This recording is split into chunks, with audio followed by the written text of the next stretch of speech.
يديها نبقى موال ما نحضر إعدامه يا والنا يا شام. بسم الله، بسم الوطن، بسم الديمقراطية. بسم الله ربا هاديا معبودا وسراجا منيرا. بسم الوطن حدودا مكانا انتماء وهوية. بسم الديمقراطية منهجا وسلوكا خيارا قد اخترناه في الأرض كيف نحكم كيف نحكم. بسم الذين تيتموا، بسم الذين تحطموا، بسم التراب، بسم الوجوه المشرقات على المقاصد، باسم هاتيك الرقاب نستل سيف الشعب سيف السادس المنصور من إبريل نبتدئ الحساب. فننسى الكيزان والجرجان واللغطاء وفكرة الذئاب العاوية تاريخ يكتب شرفاء تملي الزمان الراوي. بادئ انزلت خالص الود خالص التحايا جماهير الحركة الطلابية كلية خرطوم التغنية. اليوم تستغيثكم رابطة الطلاب الاتحاديين الديمقراطيين المنسق الشرعي حزب الاتحاد الديمقراطي كما عودتكم دائما انها بتيجي وبتقول آراء وبتيجي وبتناقش الطلاب في القضايا الحيوية على مستوى جمهورية السودان على مستوى وطننا الحبيب. والليلة جايين نتكلم عن ندوة بعنوان الطالب والتحول الديمقراطي. ويتفضل المتحدث الأول. بسم الله ثم باسم الوطن ثم باسم الديمقراطية. خالص التحايا جماهير الحركة الطلابية لجامعة أو كلية الخرطوم التغنية. الطلاب ودور الطلاب في التحول الديمقراطي. وأردنا أن نتحدث عن دور الطلاب في التحول الديمقراطي. أولا لابد من تحية خالصة لشهداء التحول الديمقراطي ضحايا الحكومات الدكتاتورية والاستبدادية، ضحايا القوى الظلامية.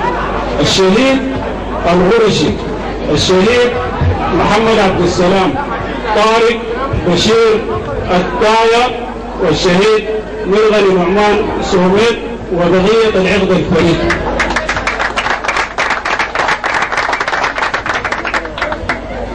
لما نتحدث عن شهداء هذا يعني أن للطلاب دور كبير في صناعة التاريخ، دور كبير وعظيم جدا في صناعة التاريخ. وهذا هو الجزء الأول من عنوان ندوة الليلة. الطلاب نجدوا في أول الاستغلال كان إضراب كلية غردون. إضراب كلية غردون كان له به الطلاب الشرفاء. ثم كانت اكتوبر ومولد مؤتمر الخريجين جاء من صلب الحركة الطلابية. ثم التحالف القوي جدا ما بين الطلاب وما بين الشعب السوداني في هبة رجب أبريل جاءتنا بفجر جديد هو فجر الديمقراطية الثالثة. هذا هو دور الطلاب. ثم ماذا بعد ذلك؟ حكومة دكتاتورية استبدادية غمعية هي حكومة الجبهة الإسلامية.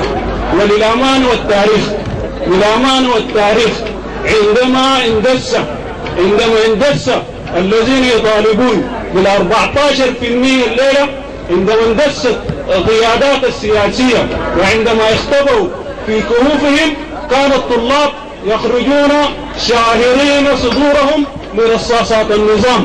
فكان الطلاب في قلب الحركة النضالية اليومية، وكان ما يسمى ببيوت الأشباح.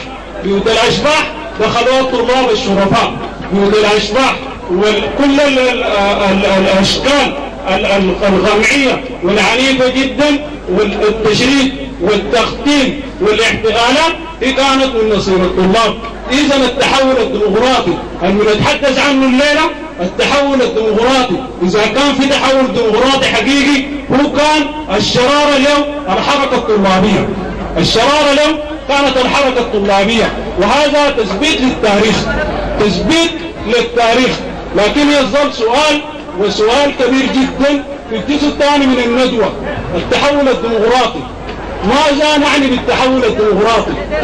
هل ما نتج في نفاشة في اتفاقات البروتوكولات الستة ما بين طرفين ثنائيين، الحركة الشعبية وحكومة الجبهة الإسلامية، طرفي النقيض على المستوى الفكري، الشيء النتج ده هل هو بيمثل تحول ديمقراطي حقيقي؟ هل هذا هو التحول الديمقراطي؟ الإجابة بالطبع لا. الإجابة بالطبع لا. نحن في الحزب الاتحاد الديمقراطي من دعاة السلام، نحن في الحزب الاتحاد الديمقراطي نؤيد أي خطوة في اتجاه السلام، ولكن هذا لا يعني أن خط راي واضح وخط راي صريح فيما تم في البروتوكولات الستة وفي الاتفاق ما بين الحركة الشعبية وما بين حكومة المؤتمر الوطني حكومة المؤتمر الوطني. الكلام يا اخواننا عشان يبقى كلام صريح انه اي اتفاق ثنائي، اي اتفاق بين طرفين ما بيشمل كل النسيج الاجتماعي السوداني، ما بيشمل كل القوى الوطنية، ما بيشمل كل الأحزاب السياسية، ما بيشمل مؤسسات المجتمع المدني، ده في الآخر ما بيؤدي إلى سلام حقيقي، ما بيؤدي إلى تحول ديمقراطي حقيقي. التحول الديمقراطي الحقيقي في فهمنا نحن كاتحاديين ديمقراطيين، التحول الديمقراطي هو اللي بيتيح التداول السلمي للسلطة، يتيح تداول سلمي للسلطة بين كل المجموعات، بين كل الأحزاب السياسية، بيتيح فرصة إنه أي حزب سياسي في الآخر يصل للسلطة دي. الكلام ده متوفر في نقاشة بالطبع من خلال البروتوكولات الستة، الكلام ده موجود. البروتوكولات الستة في الاتفاق بتاع الترتيبات الأمنية بنلقى جيش ما بين الحركة الشعبية وما بين المؤتمر الوطني. الجيش ده شكلوا عنصرين أساسيين هم الرواد أو الميليشيات التابعة للمؤتمر الوطني والرواد والميليشيات التابعة للحركة الشعبية. إذا الجيش فقط الصفة الأساسية بتاعته والصفة الغربية، وإذا كان الجيش هو واحد من الركائز الأساسية في حماية التحول الديمقراطي، إذا هنالك نقطة سالبة في اتفاقات البروتوكولات الستة. ثم يأتي بعد ذلك حاجة مهمة جدا وحاجة أساسية، اتفاق السلطة والثروة. اتفاق السلطة بيتيح 52% لحكومة المؤتمر الوطني، وزي ما قاعد يقول الشغيل محمد الفقيه انه حتى الجبهة الإسلامية 52% ما عندها 52%، لكن دي حسابة منها سعي انه شالت 52% و28% للحركة الشعبية وكل القوى السياسية السودانية، كل القوى السياسية السودانية بما فيها الحزبين الكبيرين وبما فيها الأحزاب التقليدية هي شالت 14% بس. عموما احنا في الحزب الاتحاد الديمقراطي زي ما قال الشغيل في مقدمته الممثل الشرعي للحركة الاتحادية، نحن اتفاق ما جزء أصيل منه، نحن ما مسؤولين منه ولا جزء من آليات تطبيقه. يعني بصراحة لو بعد 3 سنين نحن جينا في صناديق الاختراع، نحن كاتحاديين ديمقراطيين ما مساهلين باتفاقية نحن ما جزء فيها، ودي أزمة جديدة، دي أزمة جديدة، واحد من مناقص الاتفاقية، واحد من مناقص الاتفاقية. ويا اخواننا لو بعد 3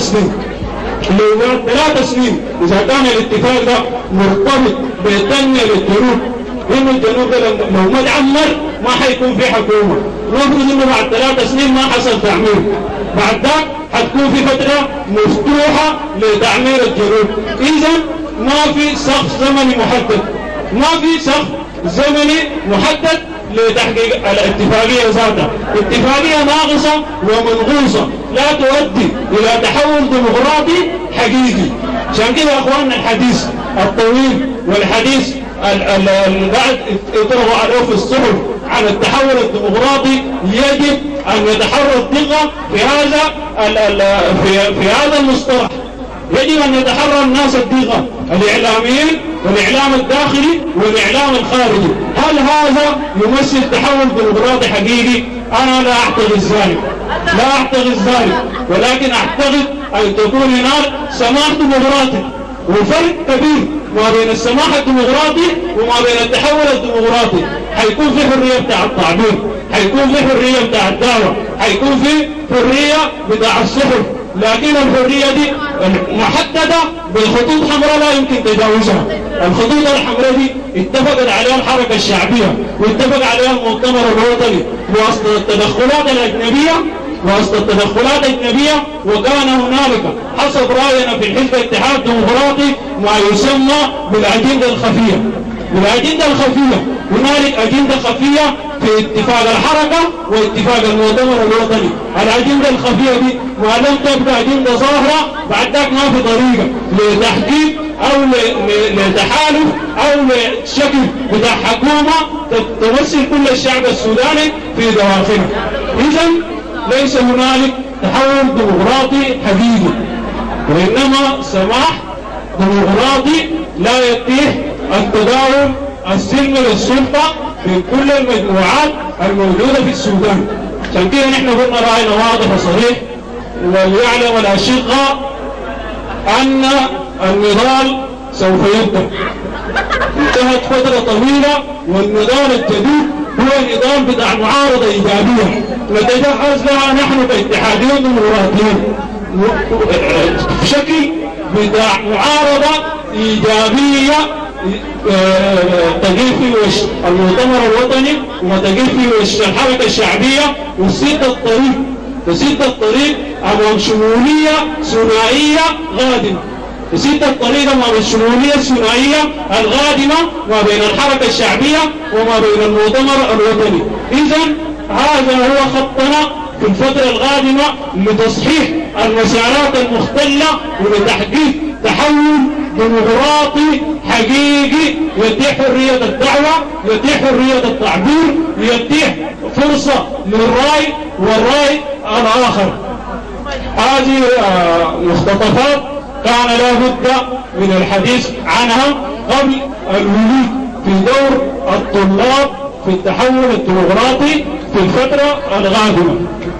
الطلاب مفترض يكون عندهم دور كبير جدا، وفي نظرنا انه المدخل للتحول الديمقراطي هو الاحزاب السياسيه.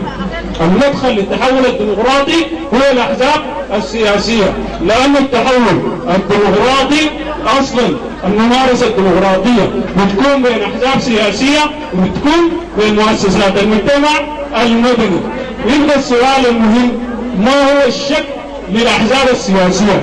يا اخواننا نحن الليلة حنتكلم بصراحة جدا وحنتكلم بشكل بتاع نقد ذاتي ونوري رأينا نحن كاتحادين ديمقراطيين حتى في الحزب بتاعنا ذاته من خلال ممارسة النقد والنقد الذاتي في دواخلنا.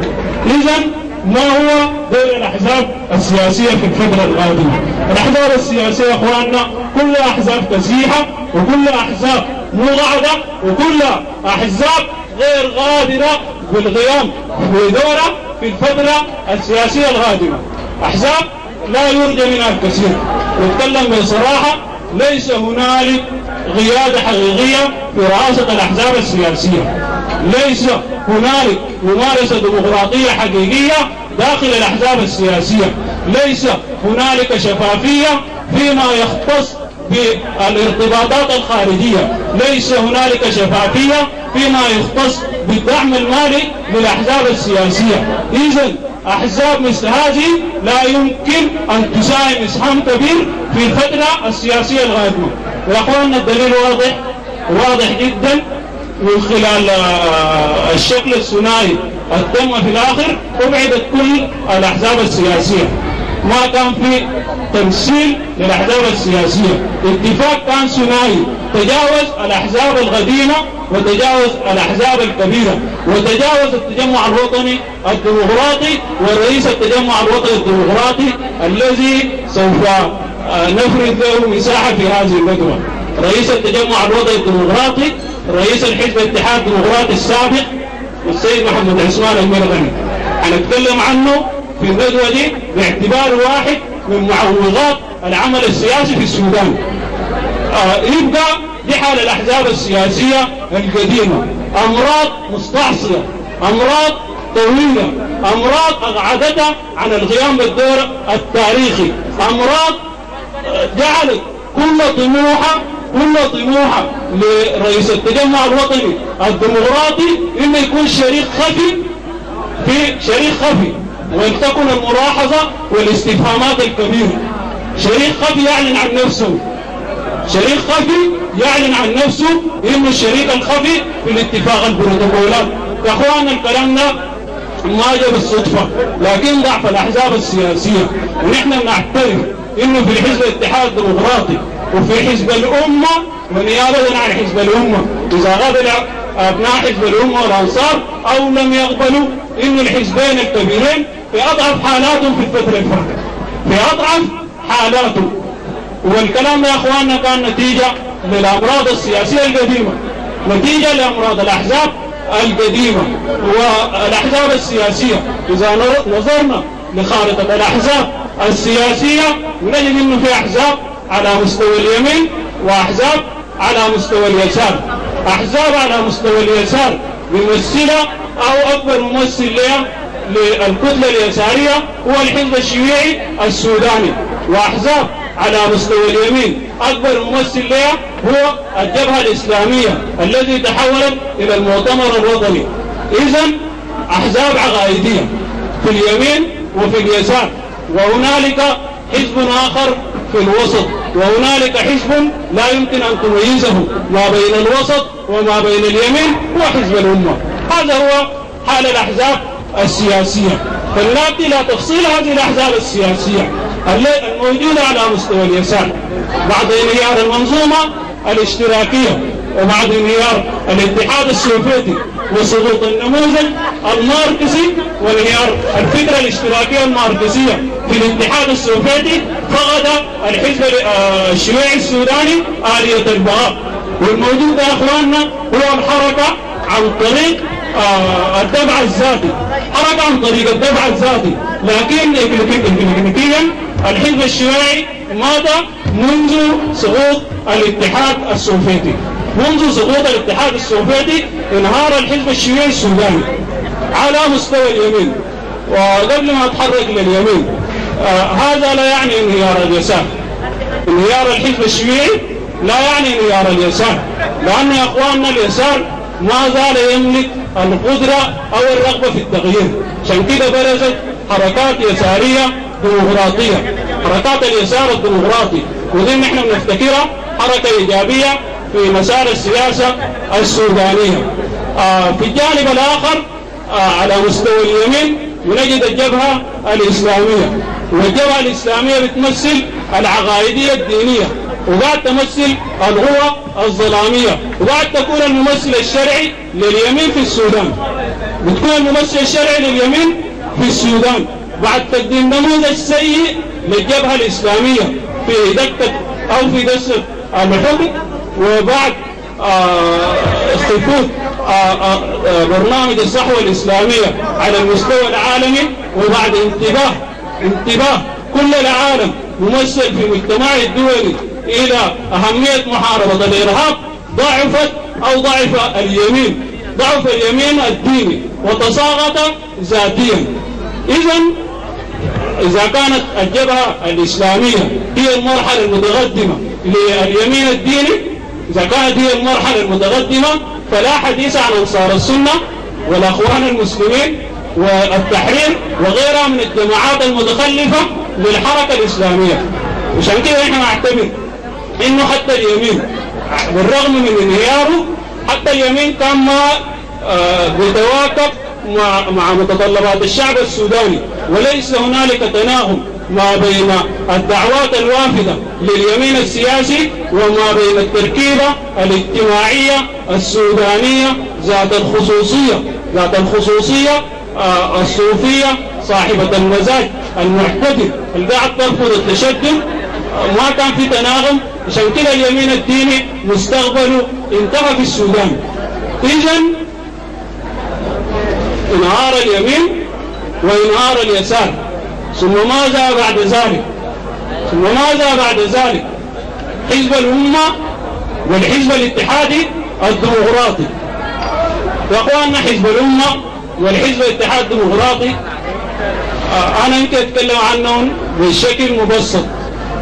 الحزب الاتحادي الديمقراطي هو حزب المثقفين السودانيين، ولكن أصابته حالة طائفية ملأت الدواخل الاتحادية فأقعدته عن الحركة. هذا هو الحزب الاتحاد الديمقراطي. أما حزب الأمة فهو حزب طائفي التركيب، أصابته حالة حداثوية، وده الفرق ما بين حزب الأمة والحزب الاتحادي الديمقراطي. الحالة الحداثوية لحزب الأمة قاعد يمثلها السيد الصادق المهدي، ولكن تناقضات السيد الصادق المهدي باعتباره رئيس لطائفة الأنصار أضعفت المد الحداثي داخل حزب الأمة، والتلبس أو الالتباس في الحالتين هو حالة غير أصيلة. يعني كون أن حزب الاتحاد الديمقراطي تلبسته حالة طائفية فهذه حالة غير أصيلة، وكون حزب الأمة تلبسته حالة حداثوية فهذه حالة غير أصيلة. عشان كده نفسر لنا الحركة داخل حزب الأمة والحركة داخل الحزب الاتحادي الديمقراطي، باعتبار إنه حزب الأمة الليلة بنجد إنه طائفة الأنصار الليلة قاعد تبحث عن وجودها داخل حزب الأمة. وقبل يومين قريت كلام واحدة من الصحف إنه الأنصار بصدد إنه يعملوا مؤتمر لحسم علاقة الدين بالدولة. هذا إحساس بالخطر، إحساس بأنه ما يقوله السيد صادق المهدي هو لا يمثل طائفة الأنصار. فالحسم حيكون لصالح القوى الدينية داخل حزب الأمة. وأسمع أن هنالك مجموعة من المثقفين وأنا منهم داخل الحزب الاتحادي الديمقراطي الآن يدعون إلى التحلل من المد الطائفي، عشان كده يا أخواننا في حركة تجاه حزب الأمة أن ندخل حزب الأمة في وضعه الصح، وفي حركة داخل الحزب الاتحاد الديمقراطي هي ندخل الحزب الاتحاد الديمقراطي في وضعه الصح. عشان كده ما من الغرائب إنه المثقفين داخل الحزب الاتحاد الديمقراطي واحدة من همومنا الأساسية ونفس الهم بتاع الأنصار وحزب الأمة إنهم دار يحسنوا علاقة الدين بالدولة، دار يحسنوا علاقة الدين بالسياسة. وأتوقع إنه يكون العكس، إنه علاقة الدين بالسياسة داخل الحزب الاتحاد الديمقراطي حتكون في صالح وطن يسع الجميع، حتكون في صالح إبعاد أو الحياد الكامل للدولة تجاه الأديان، حتكون في صالح حزب قومي يضم في داخله المسيحي الوثني الغير ديني المسلم، يضم في داخله كل التعدد السوداني بكل أشكاله المختلفة. إذن هذه هي الأحزاب السياسية السودانية، وبنظرة متفحصة وبنظرة بسيطة إنه الأحزاب السياسية السودانية محتاجة لحركة في داخلها، محتاجة لحركة الطلاب، وده دور الطلاب ودور المثقفين، دور الطلاب ودور المثقفين في الفترة الغازية لإنجاز تحول ديمقراطي حقيقي. يجب أن ينزلوا من الأبراج العادية بتاعتهم، ينزلوا من الأبراج العادية بتاعتهم دي وينزلوا لمستوى الأحداث السياسية، وده المتاح حسب تحليلنا. إذا انهار اليمين وإذا انهار اليسار وإمكانية الدوام أصبحت ضعيفة أو مستحيلة، تبقى حزب واحد هو يمثل الوسط السوداني، يمثل الحزب الاتحاد الديمقراطي على مستوى تاريخه. إذا المطلوب من الحركة الطلابية إنها تسارع بالانضمام لتصحيح مسار حركة الوسط السوداني، لأن الوسط ده يا أخواننا هو المخرج لحل إشكال السودان. لأن الحزب الاتحاد الديمقراطي إذا كان بكل قوته وإذا كان بشكل وجود قوي في فترة الديمقراطية الثالثة ما كان انهارت الديمقراطية الثالثة، وإذا كان الحزب الاتحاد الديمقراطي بكل قوته ومتماسك فكريا وسياسيا في هذه الفترة بالذات ما كان حصل الاتفاق الثنائي ما بين الجبهة الإسلامية وما بين الحركة الشعبية، وما كان تم الإخصاء لكل الأحزاب السياسية السودانية الموجودة في الساحة السياسية السودانية. يا أخواننا الجبهة الإسلامية تمثل اليسار، بتمثل اليمين المشدد، والحركة الشعبية قاعد تمثل اليسار المتزمت، وإمكانية التقاء اليسار المتزمت مع اليمين المتشدد هي مستحيلة ما لم يكن هنالك هو وسط تستطيع التحرك ما بين اليمين واليسار، وهو الوسط دي هي حزب الاتحاد الديمقراطي. عشان كده يا اخواننا كان اتفاقات البروتوكولات الستة ان احنا بنعتبرها من السي هو انفصال مبكر، انفصال مع وقف التنفيذ. ما تم بين الجبهة الإسلامية وما تم بين الحركة الشعبية هو انفصال مع وقف التنفيذ. هذا ما يتم داخل الأحزاب السياسية السودانية. إذا لا بد من مشاركة الطلاب ولا بد من التفافهم حول الوسط السوداني عشان يطلعوا بينا من المخرج لحل أزمة الوطن، لحل أزمة الوطن. هنالك نقطة أساسية جدا بالنسبة للطلاب ودور مهم جدا في الفترة القادمة دي نقوم به.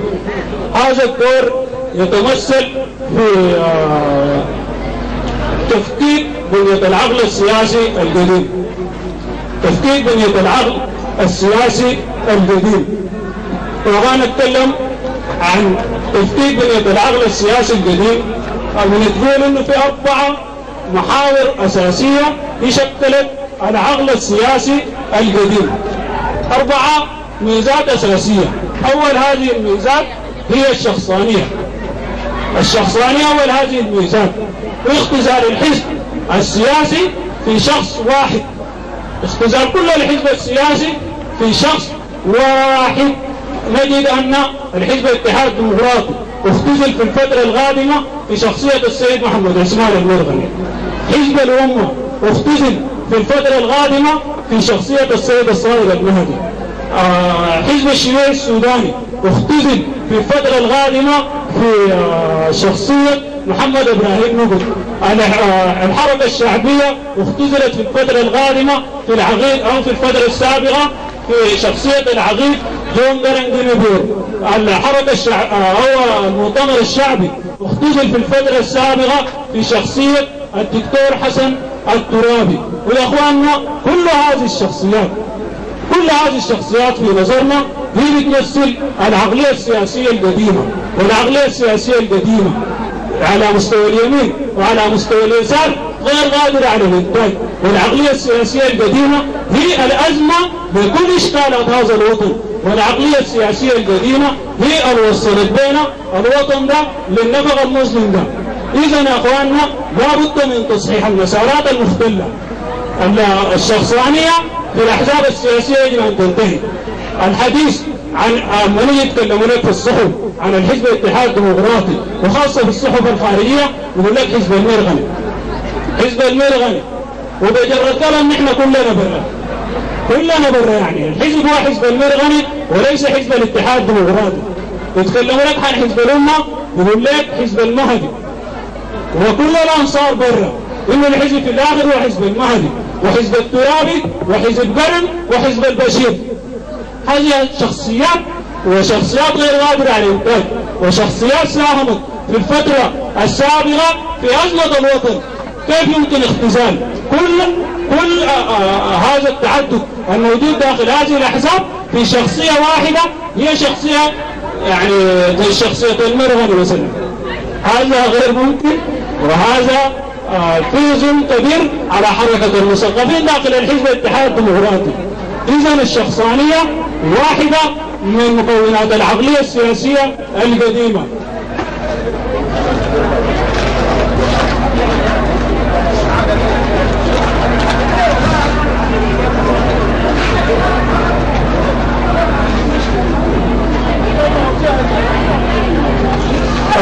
مسألة أخرى واحدة من مكونات العقلية السياسية القديمة هي مسألة رفض الآخر.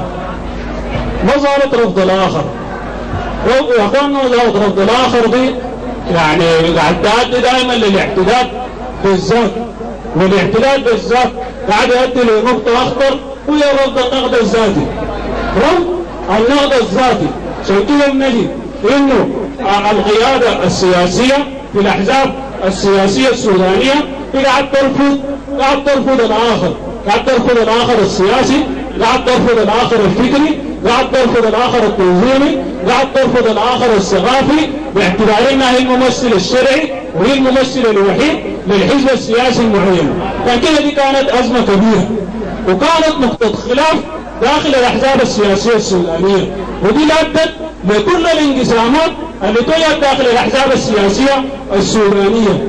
يعني لوم الاحتلال بالذات لسيد محمد إبراهيم نبل ورفضه للحركات بتاعة التحديث وتغيير برنامج الحزب والتواكب مع متطلبات العصر ومع الشخصية السودانية اللي قامت بها بعض الأفراد داخل الحزب الشيوعي السوداني، ما كان ظهرت لنا حركة حق، ولولا رفض السيد الصادق المهدي لكل السهام بتاعة الانتقاد اللي وجهها للسيد مبارك الفاضل المهدي ووجهها له المذكرة الأربعينية الشهيرة واللي قدمتها له هيئة الشؤون الأنصار في بعض الأوقات المتفاوتة، ما كان حصل انقسام داخل حزب الأمة. ولولا رفض السيد محمد عثمان المرغني وخوفه الشديد جدا من المثقفين داخل الحزب الاتحاد الديمقراطي، ولولا المحاولة لغمع أي حركة إصلاحية داخل الحزب الاتحاد الديمقراطي لتجديد دماء الحزب الاتحاد الديمقراطي بواسطة المثقفين السودانيين، ما كانت وجدت تيارات متباينة داخل الحزب الاتحاد الديمقراطي، وما كان وصلت القطيعة النهائية ما بين الحزب الاتحاد الديمقراطي مجموعة المرجعيات وما بين الحزب الاتحاد الديمقراطي مجموعة الهيئة العامة.